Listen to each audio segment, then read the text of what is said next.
రాజకీయాల్లో ఆధిపత్యం కోసం సొంత తండ్రిని హత్య చేయించిన కూతురు కాంగ్రెస్ నాయకుడి దారుణ హత్యలో 13 మందిని అరెస్ట్ చేసిన పోలీసులు కాంగ్రెస్ పార్టీలో వర్గపోరులో చక్రయ్య గౌడ్ ను అంతమొందించిన సొంత కూతురు అల్లుడు సహా 11 మంది అరెస్ట్. సూర్యాపేట జిల్లా నూతన్కల్ మండలం మిర్యాల గ్రామంలో ఈ 17న మాజీ సర్పంచ్ కాంగ్రెస్ సీనియర్ నేత చక్రయ్య గౌడ్ హత్య, సొంత కూతురు అల్లుడు సహా 11 మందిని అరెస్ట్ చేసిన పోలీసులు. గ్రామంలోని రాజకీయ ఆధిపత్యం, వర్గ విభేదాలే చక్రయ్య గౌడ్ హత్యకు కారణమని తెలిపిన పోలీసులు.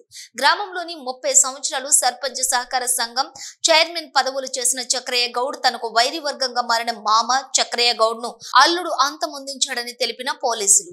ఈ కేసులో మెంచు చక్రయ్య గౌడ్ కి మొత్తం 5 కుమార్తెలు ఉంటే 4 కుమార్తెలను ఒకే విలేజ్ కి ఇవ్వడం జరిగింది. పెద్ద కుమార్తెని ఊర్లోనే ఇవ్వడం జరిగింది. కనకటి స్వరూప, వాళ్ళ భర్త పేరు ఉప్పలయ్య, వీళ్ళిద్దరు ఇన్వాల్వ్ అయి ఉన్నారు. రెండవ కుమార్తె వేరే ఊరికి ఇచ్చినారు, వాళ్ళు ఈ కేసుకి ఎలాంటి సంబంధం లేదు. మూడవ కుమార్తె కనకటి సునీత, వాళ్ళ భర్త పేరు కనకటి వెంకన్న. A1 ఈ ఆధిపత్యం కోసం ఎవరైతే ఈ ప్లాన్లో ప్రధాన ముద్దాయి ఉన్నాడో కనకటి వెంకన్న. అదేవిధంగా చివరి కుమార్తె 5వ కుమార్తె మనకు కనకటి కళ్యాణి, వాళ్ళ భర్త పేరు లింగయ్య. వీళ్ళిద్దరు కూడా ఇన్వాల్వ్, అంటే మొత్తం 3 అల్లుళ్ళు 3 కుమార్తెలు ఇన్వాల్వ్ అయినారు.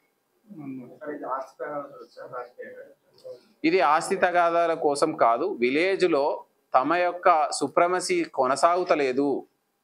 ఈవెన్ మేమందరము, ఎందుకంటే కనకటి వెంకన్న అనే అతను గతంలో మండలంలోనే ఒక ఆధిపత్యం చెలాయించినటువంటి వ్యక్తి. విలేజ్కి వచ్చేసరికి వాళ్ళ మామ మెంచు చక్రయ్యదే నడుస్తుంది. ఇతను అడ్డు తొలగిస్తే నాకు ఎలాంటి తిరుగుండదు అనేటువంటి ఒకే ఒక రీజన్